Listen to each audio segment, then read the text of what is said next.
What is going on, YouTube? Andrew Miller and Tarik LaCour from hook'emheadlines.com. We are coming back at y'all today with kind of a wrap-up for the first week of spring football. We got 3 spring practices out of the way. Today was the first day with full pads on at practice. We got a good amount of nuggets, notes, injury updates, new faces on the 40 to talk about. In terms of spring camp storylines, this was definitely one of the more abundant weeks, if you will. There was a lot to talk about. I have probably 5 to 10 pages of notes to dissect that I haven't really even been able to get to on the site yet. So maybe be able to talk about some of that today, but also just first impressions of the team. It's exciting to have football back to some degree. What are your first thoughts on spring ball so far? Well, I love how the media can turn a non-story into a huge story that everyone starts covering. So, as we all know, Steve Sarkisian was asked, is Quinn the starting quarterback? And he said, well, all jobs are open. It's not like he can really just say, yeah, Quinn's the starter. It doesn't matter what Arch does. He just gave, the coach answer, and then somehow the Athletic, ESPN, everyone is saying we have a big quarterback battle. Some of my favorite Texas A&M Twitter people were saying, I never would have thought that Quinn would be in a battle in his third year. It's like, anyway, but that was great. What I found most exciting, I think, is there was a moment between I was at Pro Day, Cedric Baxter and Bijan Robinson. They had a moment where they both looked kind of like twins because they had the same haircut and everything like that. So that was on Twitter. I thought that was cool. But as far as the football stuff, what we're hearing about Jonte Cook, very exciting, and glad he's hitting the ground running because Texas needs as many good receivers as possible to take pressure off Xavier Worthy, to open up the passing game, which Sark has said multiple times that needs to be better. We're going to compete for the Big 12 this year. So that I like that. Looks like all the guys that were hurt are in a good spot with, Nair and Gilbo working on the sidelines. The distressing thing is Malik Murphy not being completely healthy. I had high hopes for him, and I still do, but I hope he's able to get back soon. So those are just opening thoughts. What about you? Yeah, no, I think you hit a lot of nails on the head there. I guess I'll start off here. I'll just put it simply, I'm not going to link up every single article I've done about this in the description below because it's not worth the time. But I feel like I've stopped covering it because it's a non-story at this point. It's a non-starter, I think, for anyone that really follows Texas football. There's a reason why when you look around at Inside Texas or Horns 247 or anyone like that you don't see people talking about a quarterback battle between Arch and Quinn Ewers, because everyone knows that Sark's rhetoric is always saying that everyone has to earn their spot. That's he was using that type of rhetoric with Worthy last year with guys at least he wasn't saying that they were set in stone starters. Here's a good anecdote. His mentor, Pete Carroll, after they won the national championship with Matt Leinart, and Matt Leinart had won the Heisman that year. Pete Carroll said to him, "Good season. I look forward to you competing for the starting job next year." It's just what coaches do. Yeah, and maybe we get to the point in the season where Quinn Ewers isn't performing well, Malik Murphy's still struggling with injuries, and at that point Arch Manning might be your guy. But we're going to cross that bridge when we get there. For now, Quinn Ewers is having a good offseason. He had a good winter workouts. Had a much better showing in the S&C program than I heard about with him last offseason. That's really encouraging. Sounds like he's becoming more of a leader. That, I won't say the chemistry with the wideouts is quite there yet, but at least from what I've heard. But overall, it seems like it's just clicking a lot better for him. We're not hearing about his struggles as much outside of maybe hitting a route here or there. And you know what? That's okay. It's still going to take a little bit of time for him. And these struggles are ones that we're hearing about with Arch too. It's not like Arch is just perfect, just blowing everyone away in camp so far. So keep that in mind.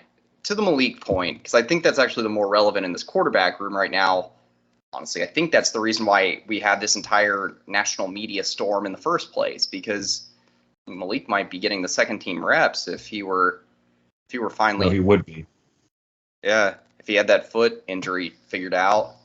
It is concerning. It's been, over a year now since he had initially hurt that foot in high school in California at Sarah High School. It's yeah. So I'm hoping for the best for him. You know, it's not good that I don't think he's really with like the rehabbing players, but he's also not going through quarterback drills. He's kind of just on an island right now. It's concerning to me. To a more positive point, yeah, the wide receiver room definitely looks good.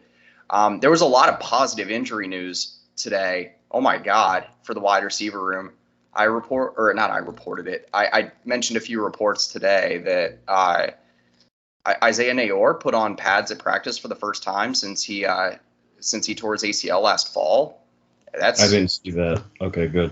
Yeah. He didn't go through any of the drills or anything like that. He went through stretches, but he's hitting the ground running just like the guys that have like a tweak, like Keelan Robinson. Like he's doing the same. He's going to same workout facility they are. It's good. I mean, he sounds like he's ahead of schedule, or at least on schedule. That's all I can ask for is a return for him to full health by fall camp. The other thing, DeAndre Moore, he was injured on Monday and then was seen in a walking boot on campus on Tuesday. And then I didn't know if that was – it sounded like worst case scenario was initially averted with him. But, I did a video earlier this week talking about spring injury updates, so I won't spend too much time on this. But, he was already back in drills today. I thought he was at least going to miss a couple of weeks if he was in a walking boot. But, hey, I'll take it. He's already back getting the second team reps out of the slot. So the only thing concerning to me in the wide receiver room right now, I've heard about – this is 2 or 3 days now in practice that I've heard about A.D. Mitchell having some drop issues. That's not what you want. That is the type of thing to me that I pinpoint, not as like an immediate red flag, but like as something that I'm going to be watching that to see what happens there. If this pops up again, maybe in spring or fall camp, because, we had this issue with Xavier Worthy down the stretch last season. Broken hand might have played a role in that, probably, but, it's not something you want to see. A.D. Mitchell at times had drop issues at Georgia in the last 2 seasons, and so hopefully that gets ironed out. As did Quentin Johnston. He's going to be a first round pick. I mean, not everyone catches everything, but yeah, it is a concern. You don't want to see that this early. You want to see them all sharp, but it is the first week, so I don't want to overreact to anything. I think anyone watching the show, the key is don't overreact to anything in all of spring camp, really, because this is really where Sark and the coaches are just trying to find out what they have, and then in fall camp, that's when it really starts to come together. But you're right. Yeah, I did. Because you still don't have the full team. Yeah. The other thing, and Bobby Burton of Inside Texas made this note. Nato Imiozulu, it sounds like he's really stepping up and looking good. Mm-hmm. So I imagine in fall camp, there's the battles we're not talking about too much now are going to be on the interior, because I think that Banks and Christian Jones, I think they're set, but like the 3 inside, I think those are really going to be up for grabs in the fall, especially if NATO and others keep pushing. So yeah, the interior line, I was really intrigued by that spot heading into the spring, because, man, there's a lot of good stuff happening there. Competition in the best of ways. Yeah, you mentioned NATO. I did an article on the site today, actually just a few hours before we're recording, saying 3 standouts from not just the first full pads practice, but just the first full week. And NATO made the list. He was the only offensive lineman I had. Sounds like he's really looking the part. That it sounds like he's one of the, if not the most impressive offensive lineman from the second teamers. He's been getting the second team reps at, I believe it's left guard this week next to Peyton Kirkland, who I should note as well, the only true freshman early enrollee getting second team reps along the offensive line. But yeah, the second team offensive line has looked really good. I mentioned Peyton Kirkland, Nato Omuzulu, obviously. Malik Agbo has been looking pretty good as well along the interior. I think Nato's a little bit ahead of him. It sounds like if anyone's really going to make some noise along the interior that wasn't a starter last season, or at least, got starting reps, it is going to be Nato. We talked about this pre-spring as well, but DJ Campbell is getting the first team reps at right guard with Cole Hudson out. Second team center reps are going to Sawyer Gorham Welch. I've heard some pretty good things about him, but I don't know. I don't know how long that's going to be relevant because we're going to get Connor Robertson back after the spring. I believe his was the hand injury or wrist injury or something like that he had surgery on. But yeah, overall, offensive line's looking good. One thing among the starters that I would say as well, it sounds like Hayden Connor's getting the third team center reps. So maybe something to watch there. We'll see. But, Kyle Flood likes to move guys around along the interior. It's clear that he's trying to find someone bigger to play center. Maybe that's Hayden Connor. Well, was going to be Junior Angelo last year, so. Yeah. So, we'll see. But, offensive line looking good. One position group I wanted to talk about while we're on the show here is defensive line. We got the obvious top two of Byron Murphy and Tavondre Sweat that are going to be your set in stone starters for the fall. It sounds like Alfred Collins is looking really good, up around 315 pounds. Sadir Mitchell is up at like 360, but it sounds like he's moving well at that weight. And Baron Sorrell is holding down the edge really, really well. It's just who's going to play opposite of him. Sounds like Finkley is doing all right in camp, but nothing spectacular. He's going to be really good against the run. It's how good of a pass rusher is he going to be? Which, ironically enough, was exactly what we were saying about Baron Sorrell last year. Yeah, here's my thing between Sorrell and Finkley, though. It's like Sorrell has the length. He's not. What is he, like 6'3", 6'4", pretty good wingspan. He had some room to fill out his frame. Finkley is like a tree trunk, kind of. He 6'2" probably. I covered him out of high school, and I probably had an inch or two on him at the time. I know he still probably had some room to grow, but I'm around 6'2" in shoes, and so that's always a good measuring stick for me. Finkley, I think, can be a run stop. I don't know. Maybe he's the run stopping specialist. I really wish we could just combine Jamon Tapp and Justice Finkley into one player. Because Tapp needs to improve in run defense. Finkley doesn't have the ceiling as a pass rusher and just the explosiveness that Tapp does. So I say that Tapp has had a good week in camp. Sounds like he's making some noise at the Buck spot. What are your thoughts along the defensive line right now? Well, similar to yours, I really like that Alfred Collins is taking it really seriously. We've been waiting. It's crazy to think that Tom Herman's last game, Alfred Collins, along with Bijan Robinson, was really the star of that Alamo Bowl. And making interceptions, doing all kinds of things, and we're thinking, okay, he's going to be the next big thing on the defensive line, and then we haven't really seen him. We didn't see him much that first year of Sark's tenure, and second year he was getting some good playing time. But this is really his time to really show what he can do. It's up to him and Sweat and Byron Murphy to really hold down the fort.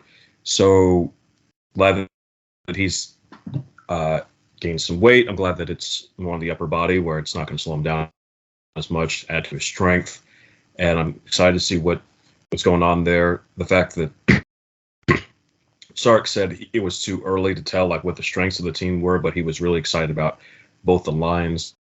This bodes well. So I think that Texas, as far as size-wise, if you look at Sweat, if you look at Murphy, you look at Collins, you look at Mitchell, obviously, and Jere Bledsoe, too, who looks like he's going to be playing some interior. Texas is showing they'll have an SEC-sized line in the Big 12, which I think will bode well, and is a good building block for when we go to the SEC next year. Yeah, I won't spend too much time harping on the defensive line at this point because I think we've hit most of the points we needed to for this week. But, I mentioned Jere Bledsoe potentially playing along the interior in a pre-spring camp piece talking about, maybe some position movement. But I think that's mostly for depth reasons. I will say, though, I think he's almost just like he could be a more athletic Moro Ojomo. People talk about playing Moro Ojomo or Alfred Collins as kind of like a hybrid edge defensive lineman. Out of the three techs, sometimes stand up depending on the formation. But I think Bledsoe, along with Ojomo and Collins, are better as like maybe more outside defensive linemen. That's my take on it. Anyway. Let's take a look at linebackers. We can spend a little bit of time on the secondary, but I think the secondary has been pretty locked in so far. I saw this. I don't remember where it was today that I saw this, which practice report it was, but it said that right now, or if the season started tomorrow, that David Benda would be the starting weak side linebacker. Oh boy, is that a change? I have heard more about. It's about what I would have expected for right now, though. I guess so, but I guess I was just thinking there was so much. Maybe I just got caught up in the hype train around Anthony Hill. I will say this, that while there have been some impressive defensive players among the early enrollees, Sadir Mitchell, Leona LaFau, two good examples of that. I have not heard a ton about Anthony Hill this week. Physically, it sounds like he looks good, but it's been a quiet spring for him. It's been a quiet semester for him so far, honestly. I've heard more about Benda. But that's what I would have expected. I think Benda, for whatever problems he's had in the past, he does know the drills. He knows the playbook. He's going to have a huge step. That remember, this is going to be his third year playing, and don't forget that Benda is a talented, fast guy. So if he can put it together, remember we were thinking that it was going to be Overshown and Benda as the starting linebackers for a while, and then Benda just never took that step. So it was not Tommy, Luke Brockermeyer. Yeah, it was Jalen Ford. So Benda keeps being that odd man being left out that we expect to do something, and maybe this is the time to do it, which would be good because it would allow Anthony Hill and LaFau to play some, but not have to start. Also, you would still have a lot of speed on the field because Benda obviously is a very fast, twitchy guy, and Benda, has the build, and Benda also it looks like he's bulked up more, and he has the build of a very good Big 12 linebacker. So I think it's really exciting, actually. I do too. I like Leona LaFau potentially as a backup Mike linebacker. And then I don't want to avoid mentioning Maurice Blackwell because I've heard a lot of good stuff about him this week too. Sounds like athletically he's really looking good so far, looking more explosive. If he could just add 10 to 15 pounds, he'd be right there next to Ford. It sounds like he only added 5. So we're getting there. Some guys are just not gonna get that big. Yeah. I don't mean to be that guy in Texas that's saying, "Oh yeah, look back at my glory days," but I tried to put on weight when I was in high school playing sports, and I'm lanky. I could never really get above 185. So sometimes it really is just your build. But I mean, yeah, in all seriousness for Blackwell, like he could be a huge third piece to this linebacking core at this same position. Sounds like he's doing good things in coverage drills. Yeah, that is something I really like to hear. If he, once we start getting into more team drills, at least during media availability and like scrimmages, that sort of thing, if Blackwell is, making some noise as a pass rusher, I think we got a pretty quality Sam linebacker on our hands. Secondary, really quick. The only real note that I have is that, or two notes, I guess. Gavin Holmes sounds like he is the favorite right now to start at field corner. And then Jalen Catalon is still. I've heard about a couple of injury issues with him. He still had the green jersey on Monday. He's coming off of surgery, so I figured as much. Yeah. I mean, take it slow with him. Keaton Crawford's been starting in his spot when he's not in drills, so he's been a limited participant in individual and team drills. So it's not like he's been held out completely, but he's been avoiding contact. That I do know. Last thing I'll say about the secondary, this is a little disappointing to see. And this can tie in with some recruiting news. We lost 4-star cornerback Jaden Allen. It sounds like we do have some other cornerback targets in the 2024 class to find. The Allen brothers haven't turned out all that good for Texas so far. Jaden decommitting. BJ Allen is he's not making much noise. He's just not getting it so far. It doesn't sound like. He's been getting reps with the walk-ons. I don't know. It's a little disappointing to see that's going to be someone I keep my eye on just because, there's a ton of safety depth. Derek Williams isn't even on campus yet. Neither is Warren Roberson. And BJ Allen's already getting reps with the walk-ons. That's tough. So, I don't know. Mostly positives from the secondary, though. Don't forget, we still have the Velociraptor out there. Who's not here yet. That is interesting that BJ's not getting more reps with the 1s or the 2s, but it's still early. Give that a little time before I worry. Again, I don't want to overreact too much the first week. Yeah, that's true. But you would expect the safeties, though. I mean, we already know that as long as Catalon stays healthy, it's him and Jaron Thompson. And then I think you'll see Gilbo when he comes back probably playing some safety too. I think a lot of guys will cross-train in case. I think Terrence Brooks would be a really good safety too. Yeah. Austin Jordan's been doing well so far at Star. God knows we've got a lot of depth in the secondary. Didn't have that a few years ago. Well, and I'll say it, I've been on the Derek Williams hype train. He's my favorite defensive signee in the 2023 class. I think that's an SEC defensive back right there. I wouldn't be surprised if Catalon is having injury issues, that might be Derek Williams by the end of the season. Not to take anything away from. I can't remember. Did Caden Stearns go through spring? 2018. I thought BJ Foster did. I would have to take a look back at that. I think so. Eric Williams reminds me of a more violent, faster Stearns.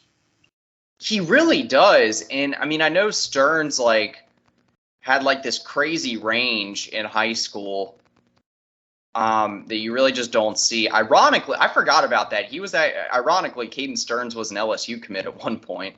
That was they just you can just pull along with the alligators. You can pull out alligators and defensive backs out of all the swamps in Louisiana. He was an early enrollee in the spring of 2018. So I just say that because safety is a very difficult job to just get thrown in there, but people have done it. So it is. Yeah, I mean, I think it'd be a little bit more digestible for Derek Williams at the boundary than it would be at the field, especially playing alongside a guy like Jaron Thompson. That makes your job a lot easier, where like his physical tools can kind of come to the forefront a little bit more. But I digress on that. I'm trying to think any other. Running back. Savion Red has been doing really well. I think you're going to see a lot of. I think maybe next year, actually, you're going to see a lot of usage for him. I think once Keelan's gone, you don't have another dynamic running back of that type. And so, while Savion could get some run this fall, he's still getting reps behind a walk-on in Kai Woods. And so, Keelan's out right now. Jonathan Brooks, limited. Jaden Blue's actually getting the first team reps ahead of CJ Baxter. And so, interesting to see, but, a lot of good things out of the running back room, too. Anything else you got for spring so far? Well, you just mentioned it. I think Savion Red is going to be like one of those Debo Samuel types. He reminds me so much of Debo. But so the key is going to be getting him into games, because when he is out there, he plays well. He runs hard. I like what he does. So that's good to see. Sark has been talking about the fact that he's always had an 1,000-yard rusher every year that he's called the plays. So he wants to keep that going, but I'm not sure Sark in the back of his mind is entirely sure like who's going to be the bell cow yet. Obviously, with Brooks coming off a hernia surgery, you never know exactly how those things are going to work. So that's going to be a place to watch. And Cedric Baxter is the kind of back that's really built for Sark's offense, namely just take one cut and go. Yeah. Kind of, I wonder just if Bijan wasn't there, I think people underestimate how great Roschon Johnson could have been just as the feature guy. He could have been really, really good.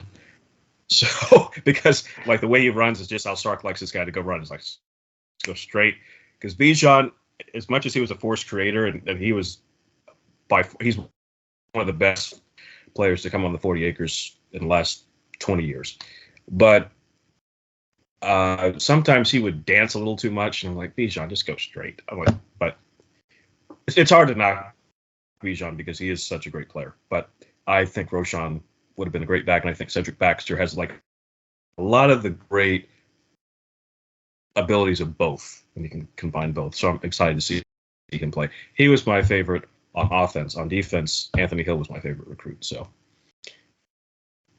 well, two good ones to have. But I totally can understand how the Raptor was some other people's, because Derek Williams was definitely in the top 5 for me. Yeah, he's a lot of fun to watch on film.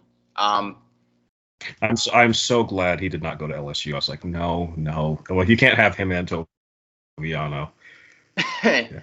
Yeah, that's true. My two favorites that got away were Jalen Hale to Alabama and Toviano to LSU. Yeah. That's fair. Probably two of the bigger misses. But with Nair coming back and Mitchell coming, I'll get over it. But we need one of those bigger receivers this year. But it looks like Baker is probably going to be that guy in the 2024 class. Oh, good, Kyle Baker, dude. Yeah, I like that, man. I like that kid. Him and gotta get Hudson though. He's a little mix of Jackson Smith and Jigba and Garrett Wilson. Yeah. Oh, yeah. Hudson's awesome. One guy that I don't think we're gonna get. I don't need to open up a rabbit hole in the recruiting trail, but I just kind of wrapped up the bulk of my 7-on-7 travels for around Texas for the spring. One of the guys that I really liked that we recently offered, I did a deep dive on him a couple of weeks ago, is Bryant Wesco. He's like a really fast riser, 6'4" about, out of Texas. He might end up. He's got a ton of schools after him right now, but man, that kid is impressive. Can moss pretty much anyone. But yeah, Hudson, solid. Baker, awesome. If we Parker Livingston's really good too. Yeah, he is. Yeah, I think we're gonna end up having like a 3 wide receiver class, probably 2. Maybe 1 5-star, a high 4-star, and then just kind of another depth guy that fits in well. We're good in the wide receiver room at the moment. So, anyway, you got anything else you wanted to get in about spring ball? Nope. And next week is spring break, so there won't be any practice at all. But following week we'll have more. But we're getting closer to the NCAA tournament for basketball, and I expect both women and men to have a good run. Yeah, it looks like men are about to head to the Big 12 tournament final. We're up by 7 on TCU with 12 seconds to go. So, but couldn't do that 2 weeks ago. Yeah, well, that's fair, but I'll take it. If we get a shot at Kansas again, so second weekend in a row playing Kansas in a high stakes game. But anyway, good note to end on for Andrew Miller, Tarik LaCour at Hook'emHeadlines.com. That's pretty much it. Welcome.